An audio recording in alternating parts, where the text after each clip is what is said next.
მომივიდა ახალი სერიალის აზრი. ახალი სერიალის იდეა მომივიდა, ჩემი ცოლის სოფლელი დაქალებდნენ, მგონი ძალიან კაი იქნება. ჯერ ერთი ყავს სოფლელი. სოფლელო! ჩვენც გავსოფლელდები. შემოდი. აუ მაკა, ძაღლი კუცა ფიცინავს თამადე. აუ ძაღლი. აუ თავი. ვაიმე, არ ყველაფერი. ყველაფერი ადამალო. თქვი დღეს რა ჩაიდინე? დღეს დავჩარი. დაჯარინდი, რაზეც დაჯარინდი, ეგ სხვა რამეა. აბა რა ჩავიდე. მანქანის ტეხას მოტრიო და გავიწოთ. ჩემი თორები ძირითადად იმის საბურავის გახეთქვაზე.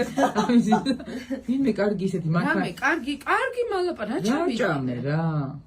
რა? ბაი? წვადი. დაუბრუნდა ადამიანის ცხოვრებას. არ მინდოდა. დაიწყა რკინის შევსება. კარგი. შევის რკინით. იმე. აზოტი. და